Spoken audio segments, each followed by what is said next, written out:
नमस्कार, म राजकुमार रायमाझी श्री स्वस्तानी व्रतकथा वाचन गरिरहेको छु। अब चतुर्थो अध्याय सुरु गर्दैछु। कुमारजी आज्ञा गर्नुहुन्छ। त्यति भएपछि कन्यादानको दिन आइपुग्यो र विष्णु महादेव आउनुहोला भनी दक्ष प्रजापतिको घर जानुभयो। दक्ष प्रजापतिले पनि सम्पूर्ण सामग्री तयार गरी विधिपूर्वक यज्ञ गराई कन्यादान दिन तयार भए। उता महादेवले विष भाङ धतुरो खाई नसामा चुर भई दक्ष प्रजापतिका घर जान बिर्सनुभयो। यता विष्णु महादेव किन आउनु भएन?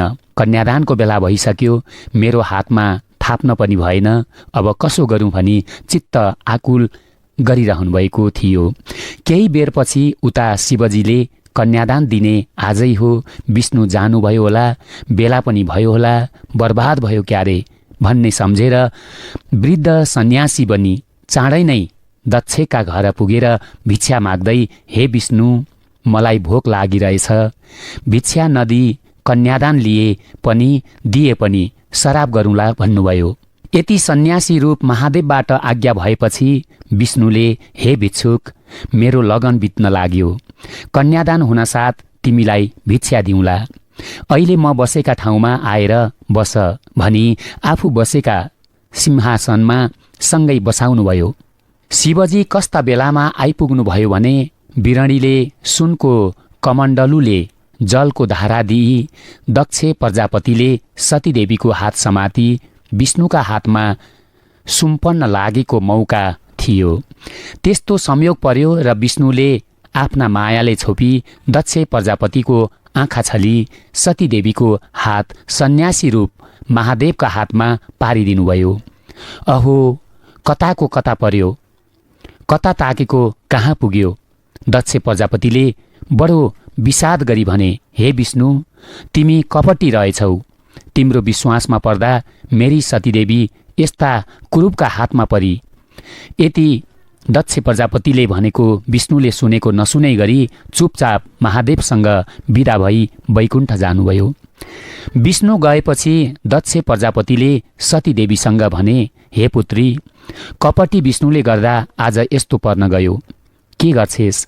तेरो कर्ममा यस्तै रहेछ, यसैको जौ तिल तैँले खाएकी रहेछस्, प्रारब्ध कर्मको फल यस्तै रहेछ, पीर नगर, हामी छौँ, तँलाई हामी पालौँला, अहिले त्यसैसँग जा, पछि हामी छँदैछौँ। यति आफ्ना पिता दक्ष प्रजापतिले भनेको सुनि बहिनीहरूले देवता स्वामी पाएको झलझली सम्झी मेरो कर्ममा यस्तो रहेछ, म धिक्का रहेछु भनी सतीदेवी बडो विषाद गरी धुरु धुरु रुन लागिन्। फेरि मेरा कर्ममा यस्तै लेखेको रहेछ, दैवले यस्तै जुराएर ल्यायो, अब रोएर कराएर हुँदैन, जे भए पनि भयो, जस्तो भए पनि बाबा महतारीले दिएका मेरा स्वामी यिनै हुन् भनी चित्त बुझाइन्। त्यहाँ उपरान्त सन्यासी रूप महादेवले सतीदेवीसित आज्ञा गर्नुभयो, हे स्त्री, अब यहाँ कति बसिरहने? तिमीलाई सधैँ माइत बसी साध्य छैन, आफ्नो घर जाउँ, घर पनि सम्झनुपर्छ, अब तिम्रा बाबा महतारीसित बिदा मागौँ।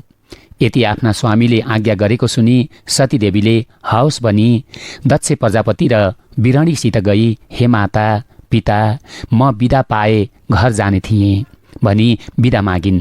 दक्ष प्रजापति र बिरणीले आँसु थामी छोरीलाई अनेक तरहका अर्ती दिएर हामीलाई नबिर्से आउँदै गरे भनी बिदा दिए। सतीदेवीले पनि माता पितालाई प्रणाम गरी बिदा भएर सन्यास रूप महादेवका अगाडि लागिन्। बीच बाटामा सन्यासी रूप महादेवले आज्ञा गर्नुभयो, हे सुन्दरी, कहिल्यै आँगनको छेउ नकाटेकी, बाबु आमाका हातमा फूल जस्तो भई हुर्केर रहेकी, तिमीलाई परिश्रम पर्यो होला, अलि सुस्त हिँड। यस्तो सुनि सतीदेवी भन्छन्, हे स्वामी, म त उमेरकी छु, हिँड्न सकुली, बरु हजुरको वृद्ध अवस्था छ, परिश्रम हुन जाला, सुस्त हिँड्नुहोस् भनी यसरी बातचित गर्दै गए। सतीदेवीले आफ्ना स्वामीको वृद्ध अवस्था छ, म यस्ती युवती छु, कसैले केही गरी दुःख त देउइन् भनी मनमा साह्रै चिन्ता गर्दै एकछिन पनि नछोडी पछि लागि गइन्। कैलाश पर्वतमा पुगेर सन्यासी रूप महादेवले सतीदेवीको चरित्र हेर्न त्यस पर्वतका टाकुरामा एक खरको झुपडी उत्पन्न गरी, हे प्रिय, हाम्रो घर त्यही हो, अब त बल्ल आइपुग्यौं भनी सुस्केरा हाली हातले देखाउनुभयो। फेरि आँगनमा पुगी भित्र जाउँ, भोक लाग्यो होला, केही खाउँ, मलाई थकाइ लागेको छ, एकछिन सुत्छु भनी विष भाङ धतुरो खाई बाहिर पिँढीमा सुत्नुभयो। सतीदेवीले त्यो खरको झुपडी देख्दा आफ्ना बाबा दक्ष प्रजापतिको सुनको झिलिमिली भएको घर झलझली सम्झी धिक्कार रहेछ। त्यस्तो सुवर्णको घरमा बसेकी मलाई आज दैवले यस्तो खरको झुपडीमा पारिदियो भनी बहुतै विषाद गरी आँखादेखि बरबर आँसु खसालिन्। फेरि मेरा कर्मले यस्तै पारी ल्यायो, के गरूँ, जस्तो पर्यो त्यस्तै नबेहोरी सुख पाइँदो रहेनछ भनी मन बुझाई पछ्यौराले आँसु पुछी घरभित्र पछि हेरिन्। सबै ठाउँमा माकुराको जालो र कसिङ्गर मात्र देखि कुचाले माकुराको जालो मिल्काई कसिङ्गर लगाइन्। फेरि स्वामी जागा हुनन्, के खान दिउँला भनी खानेकुरा हेर्न गइन्। केही पाइनन् र चित्त आकुल गरी सन्यासी रूप महादेव सुतेको ठाउँमा आएर गोडामुनि बसिरहिन्। 4 दिन बितेपछि श्री महादेव जागा भई बक्सियो र सतीदेवीको मुख हेरी, हे माया नभएकी स्त्री, मलाई एक्लै बाहिर सुताई आफूभित्र सुतिस्, त्यसो गरे पनि तँलाई खान त पर्यो होला, खाइस् कि खाइनस् भनी तरह तरहले रिसाउन लागेको देखि सतीदेवीले हँसिलो मुख गरी भनिन्, हे स्वामी, हजुरलाई साह्रै निद्रा परेको देखि जागा गराउन सकिन, अहिलेसम्म सुतेकी पनि छैन, यहाँ आई बसिरहेकी छु। मैले त भण्डारमा प्रशस्त खानेकुरा रहेछ, पेटभरि खाइसकेँ, आफू अब के खानुहुन्छ। यस्तो वचन सुनेपछि आशुतोष महादेवको मन पग्लियो। सतीदेवी बडो असल स्वभावकी थिइन्। सधैँ श्रृङ्गार गरी रिसमा पनि उज्यालो मुख गरी स्वामीकै भक्तिमा चित्त लगाइरहन्थिन्। यति सतीदेवीले भनेपछि त्यहाँ के थियो र खाइहोली भनी करुणामूर्ति सन्यासी रूप महादेवलाई साह्रै करुणा उठ्यो र हे प्रिय, तिमी छल्कियौ, हाम्रो घर यो होइन, त्यो खरको भित्ता च्याती भत्काई भित्र गई हेर त भन्नुभयो। सतीदेवी भन्छन्, हे स्वामी, कुन त भएको घर त्यही पनि भत्काई अर्को नभएको कहाँ हेर्न जाउँ, फेरि बताउन परे कसो गर्ने, फेरि बनाउन परे कसो गर्ने, हजुर वृद्ध अवस्था हुनुभएको, म स्त्री जाति कसले बनाइदेला। यति सतीदेवीले भनेको सुनि सन्यासी रूप शिवजी आफै उठी घरको भित्तामा लात्तीले हानी मिल्काएर कैलाशको दर्शन दिनुभयो। मणि माणिक्य नाना रत्नले जडान गरेको सुवर्णले बनाएको त्यस्तो घरदेखि सतीदेवी खुसी भई मेरा बाबा दक्ष प्रजापतिको घरभन्दा पनि यो राम्रो रहेछ, यो कसको घर होला भन्ने ठानिन्। त्यही बेला सन्यासी रूप महादेवले सतीदेवीलाई आफ्नो रूपको दर्शन दिन आँगनमा डाकी लगी, हे प्रिय, आँगनको माझमा गाईका गोबरले मण्डलाकार पारी लिपिदेऊ भन्नुभयो र सतीदेवीले हवस् भनी लिपिदिन्। आँगनको माझमा गाईका गोबरले मण्डलाकार पारी लिपिदेऊ भन्नुभयो र सतीदेवीले हवस् भनी लिपिदिन्। सन्यासी रूप महादेवले लिपेको ठाउँमा गई निर्मल स्फटिकको जस्तो बण भई विश्वम्भर मूर्तिको दर्शन दिनुभयो। अनि सतीदेवीले मनमा आनन्द मानी आँखाबाट हर्षको आँसु बगाई, जगदीश्वर, म धन्य रहेछु, साक्षात् ईश्वर स्वामी पाएँ भनी श्री महादेवको गलामा फूलको माला पहिराई महादेवलाई 3 फेरा परिक्रमा गरिन् र त्यहाँ उपरान्त ती 2 शिवशक्ति स्वरूपले रहँदा भए। इति श्री स्कन्द पुराणे केदारखण्डे माघ महात्म्ये कुमार अगस्त्य संवादे श्री स्वस्तानी परमेश्वर्या व्रतकथायां सतीदेवी कैलाश गमन वर्णनम नाम चतुर्थो अध्याय। हरे नमः। अब 5मो अध्याय। कुमारजी आज्ञा गर्नुहुन्छ, हे अगस्त्य मुनि, त्यहाँ उपरान्त दक्ष प्रजापतिले 33 कोटी कन्या 33 कोटी देवतालाई दिई सबैलाई जुवाई बनाई आनन्दले रहे। हे अगस्त्य मुनि, सतीदेवीलाई श्री महादेवले विवाह गर्नुभएको कुरा बताइसके। अब के सुन्नाको इच्छा छ भन, म भन्दछु भनी कुमारले भन्दा अगस्त्य मुनि बिन्ती गर्छन्, हे कुमार, त्रिपुरासुरले कसको तपस्या गर्यो? श्री महादेवले त्यसलाई कसरी भस्म गर्नुभयो? त्यो सब मलाई आज्ञा गर्नुहोस् भन्दा कुमार आज्ञा गर्नुहुन्छ, हे मुनिवर, अघि जब भगवान विष्णुले हिरण्याक्षलाई मार्नुभयो तब सम्पूर्ण दैत्य साह्रै दुखी भई पीर मान्न लागे अनि मय नामको दैत्यले बडो पीर मानी मनमा विचार गर्न लाग्यो।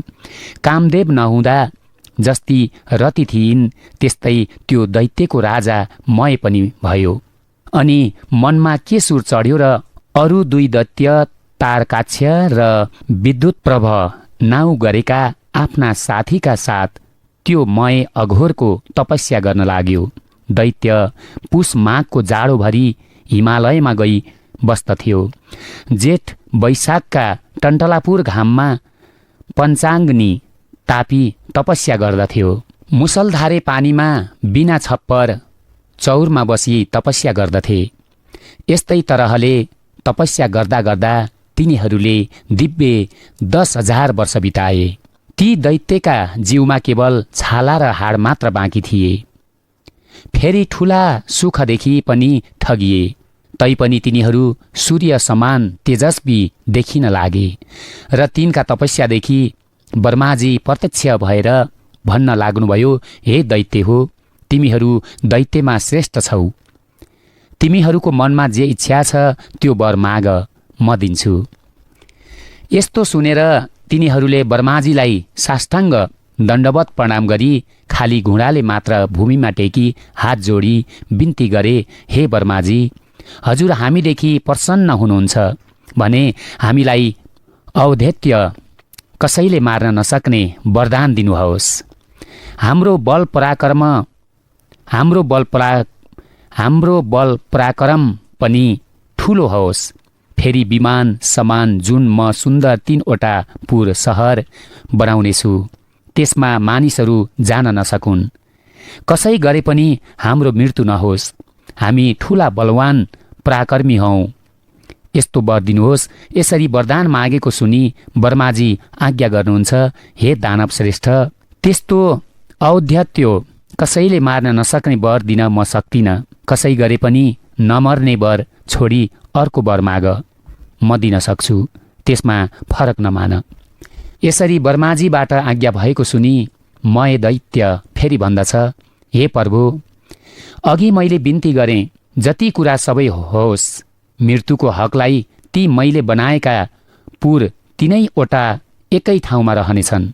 जब 10,000 वर्ष पुरा होला तब 3 पुर आधा निमेषभर मात्र एकै ठाउँमा जोडिएला। त्यस आधा निमेषभर मात्र एक बाणले ती 3 पुर जो नाश गर्न सक्छ त्यही वीर हामीलाई मार्न समर्थ होस्। त्यस मयको यस्तो वचन सुनि तथास्तु भनी ब्रह्माजी सत्यलोक जानुभयो अनि त्यस मय दानवले पनि जगतको नाश गर्नको निमित्त 3 पुर रच्यो। ती 3 पुरमा पहिलो पुर चाहिँ फलामको, दोस्रो चाँदीको, तेस्रो सुनको बनायो। 3 पुर टह टह जुन लाग्नाले अति शीतल थिए। ठाउँ ठाउँमा रङ्गी बिरङ्गीका आँखी झ्यालहरू बनेका घरका अटालीहरू पनि, अग्ला अग्ला आँगनहरू पनि कुँदिएका, राम्रा सर्लक्क परेका ढुङ्गा छापिएका, ठाउँ ठाउँमा सुवर्णले मढेका सुन्दर पुरद्वारहरू पनि तयार गरिएका, मोती पन्ना मणिहरू ठाउँ ठाउँमा जडिएका, बिजुलीको झलक जस्ता रत्नहरू चारैतिर फैलिएका, हिरा मोती मुगाहरू जोडेका, शिर शिर हावा चल्नाले फरफराएका पताकाहरूले झकिझकाउ घरका लहरहरू पनि रत्नहरूको जडी जडाउले झिलमिलिएका, सडकहरू पनि सिङ्गारी अति राम्रा तयार गरिएका, घरहरूमा थरी थरीका पताका र ध्वजाहरूले सजाइएका ती 3 विमान रूपी पुर बनायो। लाखौं अनमोल रत्नहरू जडेका हजारौं बगैँचा बनाई लह लहाउँदा सबै बिरुवाहरूमा सबै ऋतुका फल र फूलहरू लटरसम्म भएका उत्पन्न गरायो। तलाउ पनि हजारौं थरीका कमलका फूलले भरिएको गरायो। यसरी ती त्रिपुरका दैत्यहरूको घर झकिझकाउ भएका तयार भए। फेरि थरी थरीका मयूर आदि सुन्दर पक्षीगणले शोभित भएको, जसमा पुरुषहरूका नखछेद नङको घाउले, जसका गोल स्तनमा खुर्पे चाँदको जस्तो घाउका डोप लागेका, बारुणी मदिराले आँखा लोलाइरहेका, लाज मानी मुसुक्क हाँस्दा फूल वर्षाउने यस्ता सुन्दरी स्त्रीहरूले व्याप्त भएको त्यो त्रिपुर सहर अति मनोरम देखिन लाग्यो। यस्ता 3 पुरमा जो फलामको पुर मयले बनाएको थियो, त्यो तारक नामको दैत्यलाई दियो। फेरि अर्को त्यो चाँदीको पुर थियो, त्यो परधुत पर्व नामको दैत्यलाई दियो, जो सुवर्णले बनेको अति उत्तम पुर थियो। त्यो राजा मयले आफै लियो। अनि त्यो त्रिपुर दैत्यराजका मन्त्रीहरूले शोभायमान भयो। त्यो दैत्यपति पनि आफ्ना सबै शत्रुहरूका सेनालाई जिती ब्राह्मण वर्ग र भृत्य वर्गले सहित भई स्त्रीहरूका साथ रहँदा अनेक तरहका सुख पाउन लाग्यो।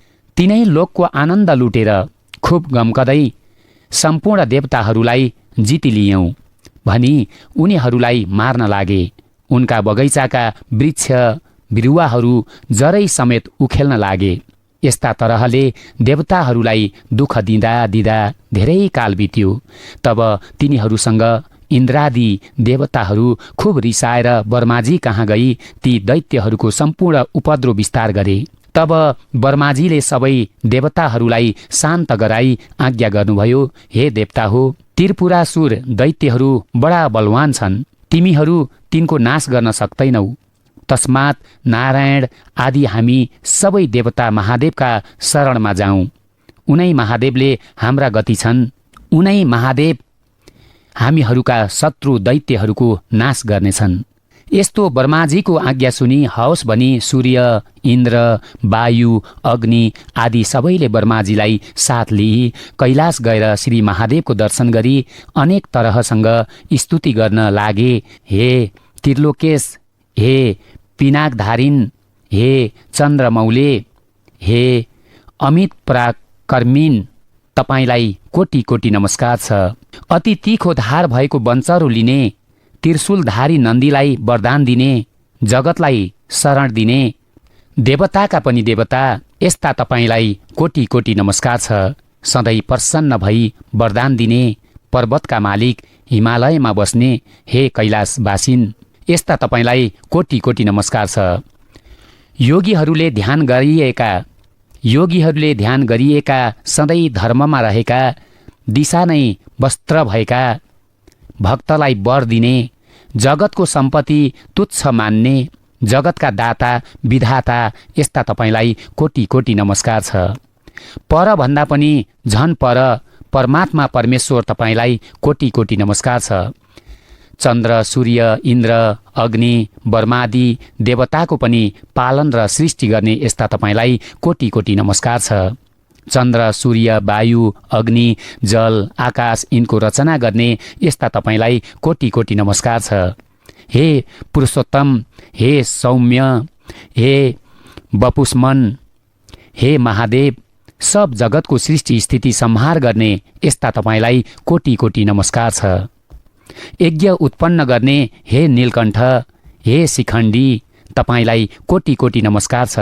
सधैँ श्मशानमा बस्ने, सबै दैत्यको नाश गर्ने, मोह छुटाउने, अज्ञानको ध्वंस गर्ने यस्ता तपाईलाई कोटि कोटि नमस्कार छ। सधैँ मोक्ष रूप वरदान दिने, सधैँ अमृत स्वरूप पर्वत पुत्री पार्वतीका भर्ता, कुमारका पिता, यस्ता तपाईलाई कोटि कोटि नमस्कार छ। हे विश्वेश्वर, हे वरदाता, हे चण्डीश्वर, हे योगेश्वर, हे सर्व, हे रुद्र, हे भीम, हे शम्भो, हे ईश्वर, हामीसँग प्रसन्न हुनुहोस्।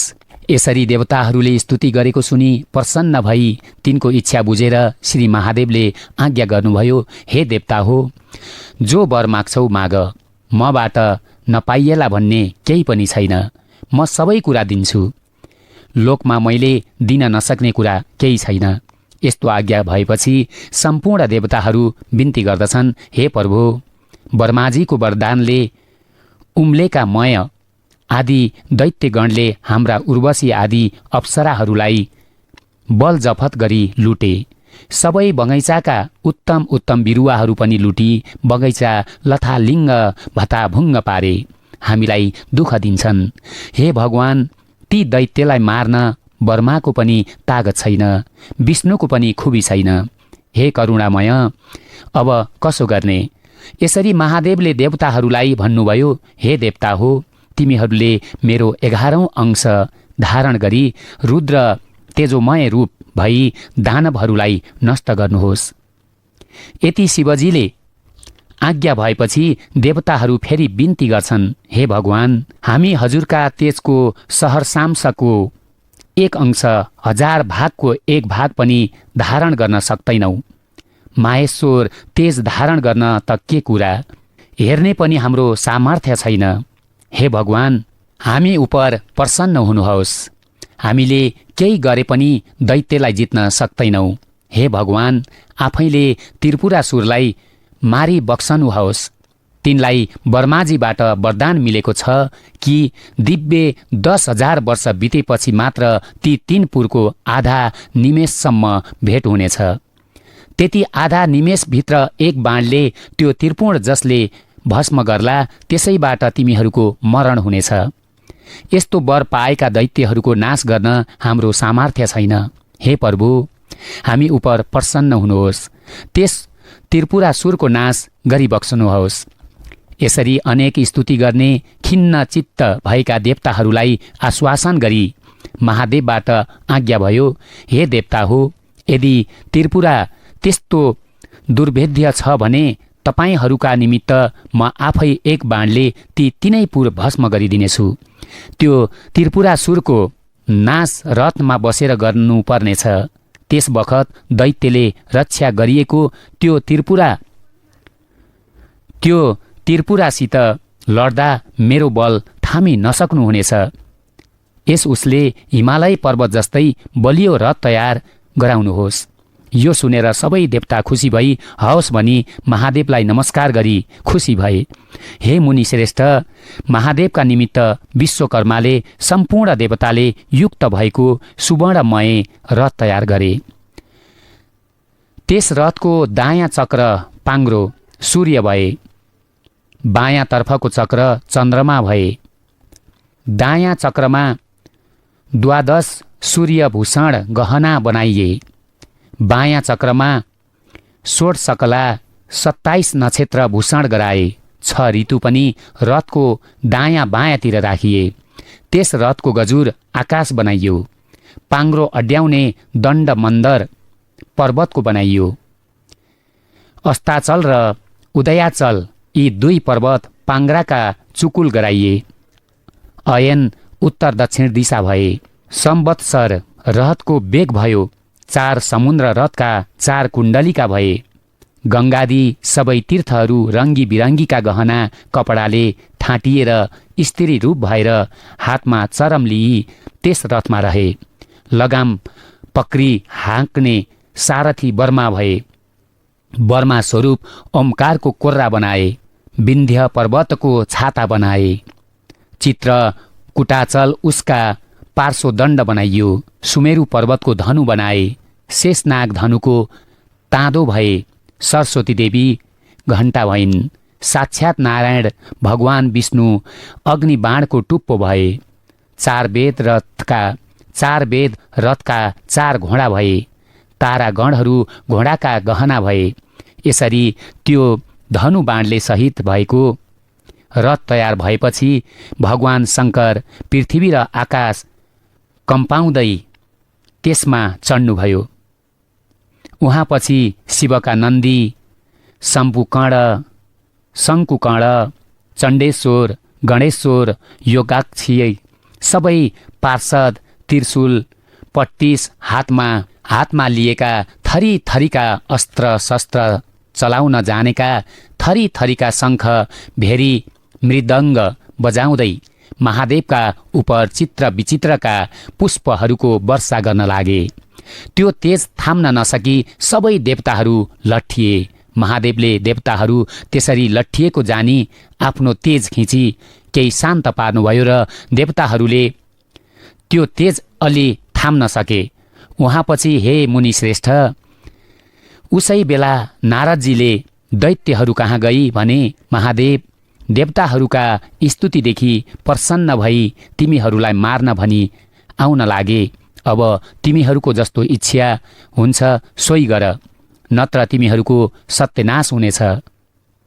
यस्तो नारदले भनेको सुनेर मैले आफ्ना साथी तारकाक्ष र विद्युन्माली आदि सबै दैत्यगणलाई त्यो कुरा सुनायो। तब दैत्यगणमा श्रेष्ठ तारकले भन्यो, हे राजन, किन चिन्ता गर्नुहुन्छ? वास्तवमा देवताहरूलाई मार्न सकिन्छ। यो त्रिपुर भेदन गर्न कसको सामर्थ्य छ र? देवता, यक्ष, गन्धर्व, किन्नर सबै मिली आए पनि यो त्रिपुर अभेद्य भेदन गर्न नसकिनेछ। फेरि साम, दाम, दण्डभेद आदि हामीसँग नीति छन्। जित्न भनेर आइलाग्ने बलियो शत्रुलाई पराक्रमले जाइ लागि दण्ड दिनुपर्दछ। यसरी राजा तारकसरले भनेको सुनि विद्युन्माली भन्दछ, हे राजन, बलहीन देवताहरू हामीसित केही गरे पनि भिड्न सक्दैनन्। तैपनि तिनीहरू मूर्ख्याइले हामीसित लड्न आए भने अवश्य मारिनेछन्। हे राजन, चिन्ता के को छ? लडौँ, सबै देवतालाई जिती तिनै लोकको इन्द्रपद, इन्द्रको राज्य भोग गर्नुहोस्। अनि हाम्रा पुर्खा हिरण्यकशिपु जस्तो भएर चौथै भुवनको सम्पत्ति भोग गरी तिनीहरूको काँधमा पुग्नुहोस्। यसरी विद्युन्मालीले भनेको सुनि मय भन्दछ, हे दैत्यवीर हो, अब हाम्रो नाशको बखत भयो भनी बारम्बार शिर कपाउँदै फेरि पनि भन्दछ, यदि शत्रु जोडको छ भने मात्र लड्नु पर्दछ। आफूभन्दा बलियो छ या निर्दो छ भने त्यससँग साम दाम गर्नुपर्दछ। जो सबै जगतका मालिक प्रभु ईश्वर छन्, उनै महादेव देवता र हामीहरूका पनि स्रष्टा सृष्टि गर्ने हुन्। उनै आज हामीलाई मार्न स्वयं आउँछन् भने अब केही उपाय छैन। खालि उनै महादेवका शरण परौँ र प्रणाम गरौँ। मेरो यही विचार छ। यदि अब हामीले ठुलो बनेर महादेवसँग भिडेर युद्ध गऱ्यौँ भने अवश्य उनको दृष्टि पर्नासाथ भस्म हुनेछौँ। ब्रह्मादि देवता पनि साना भई जसका शरण पर्दछन्, आज उनै भगवान महादेव हामीलाई संहार गर्न आउनुभयो भने अब हाम्रो केही लाग्दैन। जो छिनैमा जगतको सृष्टि, स्थिति र संहार गर्न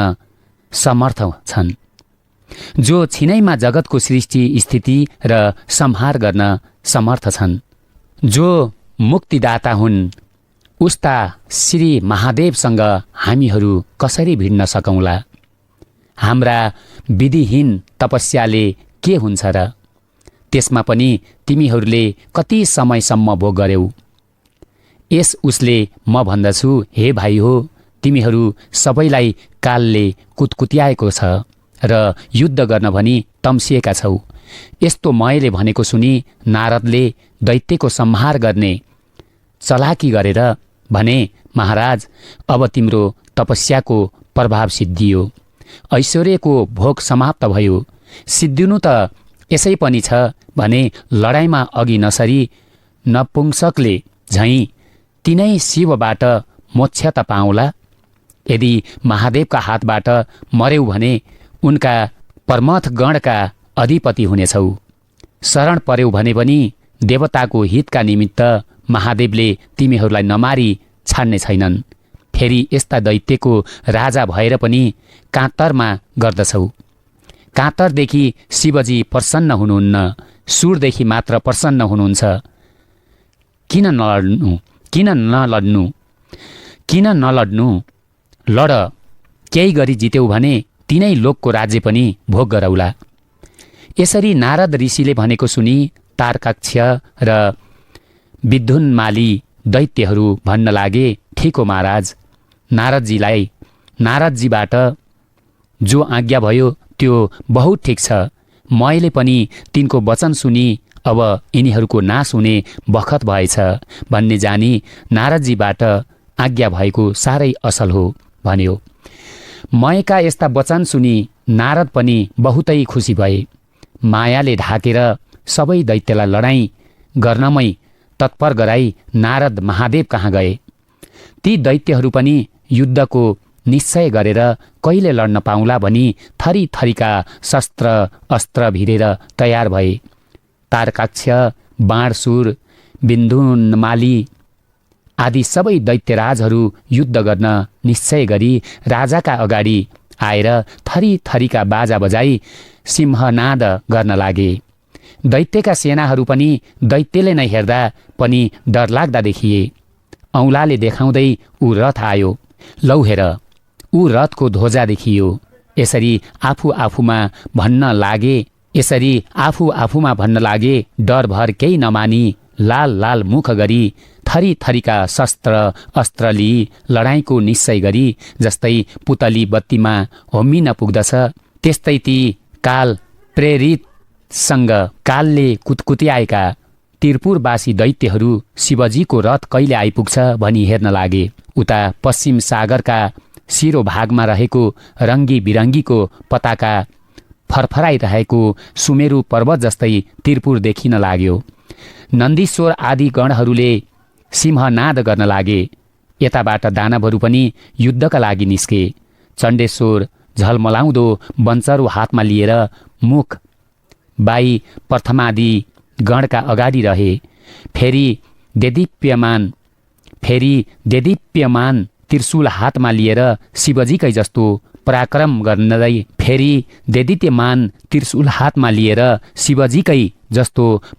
गर्दै गणेश्वर आए। गणका अधिपति शङ्कुनायक पनि मुसल हातमा लिएर उनका पार्श्वमा गई खडा भए।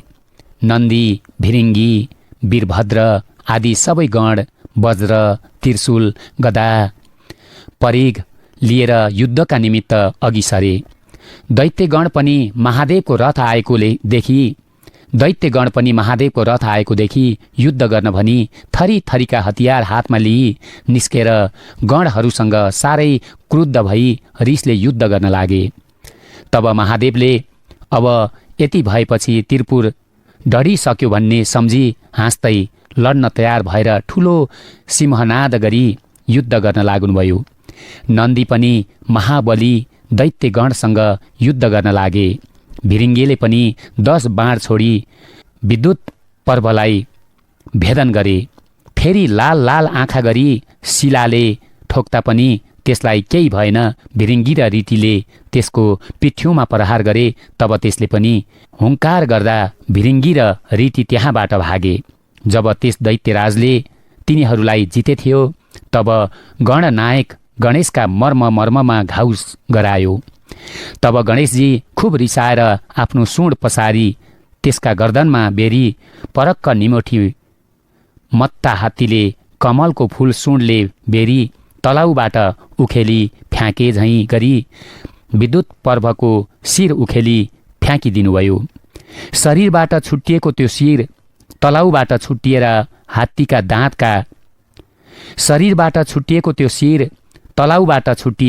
हात्तीका दाँतमा अड्केको कमलको फूल झैँ देखियो। त्यो देखि भिरिङ्गीले नाना तरहले गणेशजीको गान गरे। तब नेमी र बल 2 दैत्य रिसले चुर भएर आई गणेशलाई मर्ममा बाँड छोडी घाउ गराउन लागे। शङ्कुकर्णले तिनलाई बिचैमा रोकी तिनका ध्वजा, रथ, सारथी, घोडा सब काटी तिनलाई रथहीन गराए। तब ती 2टा दैत्य पनि झट्ट अर्को रथमा चढेर आई ती चण्डेश्वर गणनायकका मर्ममा हजारौं बाण हानी घाउ गराउन लागे। तब ती गणेश्वरले पनि रिसले लाल लाल आँखा पारी भयङ्कर मुसलको प्रहार गरी दुवै दैत्यलाई यमराज कहाँ पुर्याइदिनुभयो। अनि पछि त्रिपुरवासी जो ठुला ठुला दैत्यहरू थिए ती सब रिसाउँदै बराबर लस्करका लस्कर निस्केर नाना तरहका बाण, वज्र, त्रिशूल र बन्चहरू लिएर महादेवका गणमाथि झम्टी घनघोर युद्ध गर्न लागे। शिवगण पनि शिवको आज्ञा पाएर जस्तै उन्मत्त सिंहले मृगहरूलाई भड्काउँछ त्यस्तै गरी दैत्यका सैन्यलाई भड्काई बारम्बार छिन्न भिन्न पारी मार्न लागे। दैत्यहरूका कसैका शिर छैनन्, कसैका गिँड छैनन्। यस्तै रितले नाश हुन लागे। रगतको नदी बगे झैँ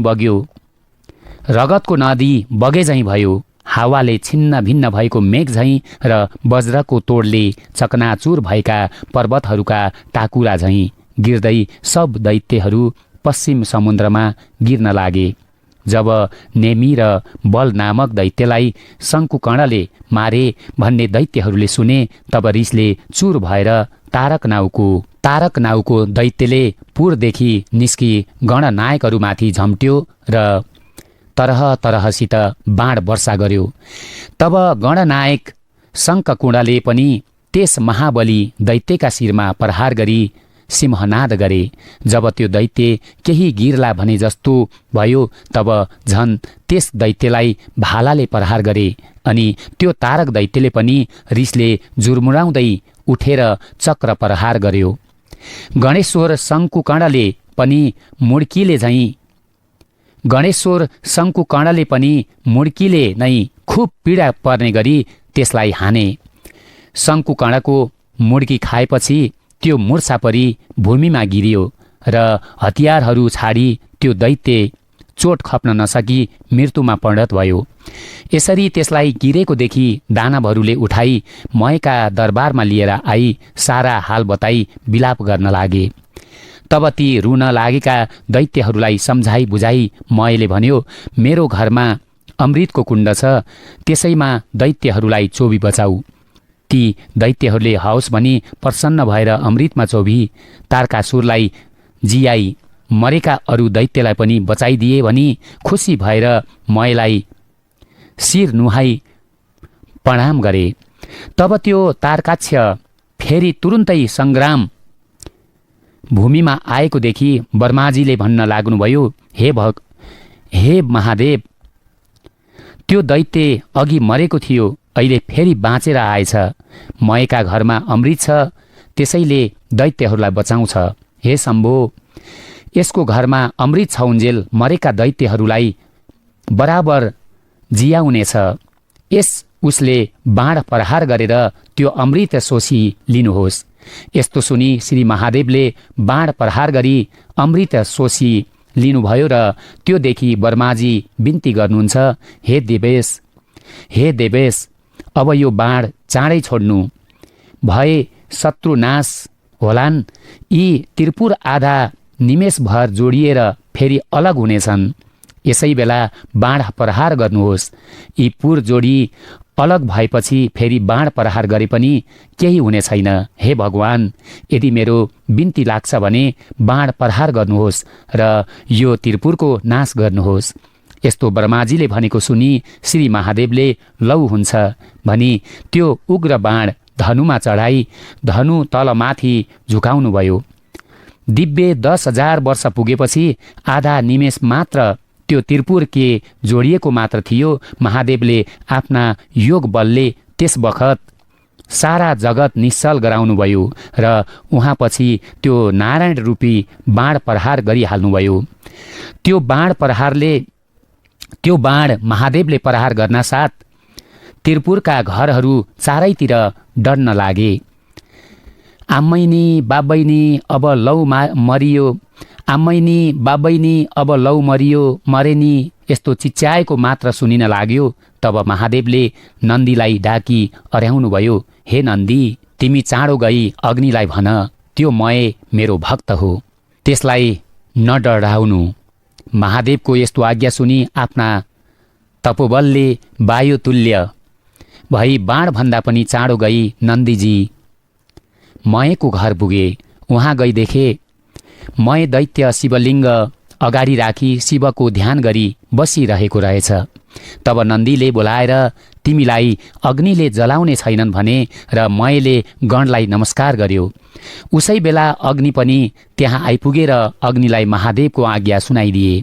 तब अग्निले मयलाई भने कि अब यहाँबाट तिमी चाँडै निस्क। मय पनि हवस् भनी सुवर्णमय शिवलिङ्ग लिई उत्तिनै खेर पाताल प्रस्थान गर्यो। नन्दीले पनि फर्की सबै विस्तार महादेवसँग बिन्ती गरे र त्यसपछि त्रिपुर भस्म हुन लाग्यो। त्यसका वेदी र घर सबै भस्म भए। बाँकी रहेका दैत्यहरूको खाली रोए कराएको शब्द सुनिन लाग्यो। वस्त्र खुस्केका स्त्रीहरूले पनि निस्कँदै रोएको शब्द सुनिन लाग्यो। झ्याल विमान अटालीहरूमा झुलेका यौवनवती मदले लाल आँखा भएका आफ्ना पतिहरूका पियारी स्त्रीहरू अग्निबाणले भयभीत भई जथाभावी दगुर्न लागेका देखिन थाले। जस्तै पर्वतमा रहेका किन्नरहरू व्याकुल हुन्छन् त्यस्तै कोही आफ्ना पतिलाई आकुल भई अङ्कमाल गर्न लागे, कोही भाग्न लागे। बाँकी रहेका दैत्यहरू पनि आफ्ना स्त्रीहरूलाई बोकी त्रिपुरदेखि पलायमान भए। शिव भक्ति नभएर त्यसरी दुःख पाएका गहना वस्त्र केही पनि नभएका देख्नमा पर्वत जत्रा दैत्यहरू सागरमा खस्न लागेका देखिन थाले। जो स्त्रीगण आकुल भई समुद्रमा खसेथे, जो दानव गिरेथे, तिनलाई थरी थरीका जल जन्तुले लुस्न लागे। आफ्ना पतिलाई जलमा डुब्न लागेको देखि आकुल भई विलाप गर्दै अग्निमा प्रवेश गरी डढी मरेका पनि देखिन लागे।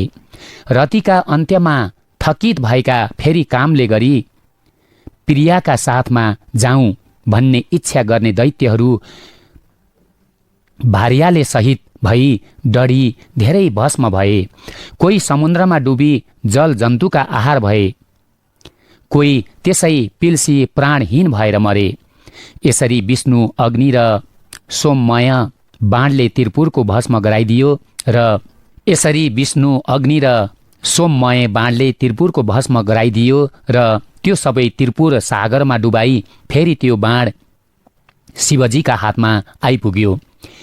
यसरी त्रिपुर डढेपछि ब्रह्मादि सबै देवता आफ्ना आफ्ना अधिकारमा रहेर शिवजीलाई प्रणाम गरी स्तुति गर्न लागे। हे भगवान, यो जो रौद्र कर्म डरलाग्दो काम आज हजुरले गर्नुभयो त्यो अरू कसैले गर्न सक्दैन। आज हजुरले दैत्य मारी त्रिपुर भस्म गर्नुभयो। हे महादेव, हाम्रो आपत्ति हर्नुभयो। सबैतिर सधैँ स्थिर भएर रहने यस्ता हजुरलाई कोटी कोटी नमस्कार छ। यो सुनेर महादेवबाट आज्ञा भयो, हे देवता हो, तिमीहरूलाई सधैँ मैले पुत्रवत पालन गर्नुपर्छ। आज शत्रु मर्नाले तिमीहरूको अभिलाषा पुरा भयो। अब तिनीहरू खुसी भएपछि शिवजीलाई प्रणाम गरी सब देवता आफ्ना आफ्ना आश्रममा गए। देवता गएपछि गणहरूबाट पुँजिँदै नन्दी, भिरिङ्गी, भूत, प्रेत र प्रमथगणले सहित महादेव पनि कैलाशमा पाल्नुभयो। जो शिवभक्त मनुष्य प्रसन्न भई यसको पाठ गर्ला त्यो पापदेखि रहित भई अन्त्यमा देवता भई स्वर्गलोकमा रहला। इति श्री स्कन्दपुराणे केदारखण्डे माघ महात्म्ये कुमार अगस्त्ये संवादे श्री स्वस्तानी परमेश्वर्या व्रतकथायां त्रिपुर दहन वर्णनम नाम पञ्चमो अध्याय। हरे नमः। र मैले वाचन गरिरहेको छु स्वस्तानी व्रतकथा। मलाई प्राविधिक फाँटबाट साथ दिइरहनु भएको छ माधव तिमल सिन्हा अनि अभिषेक धामीले।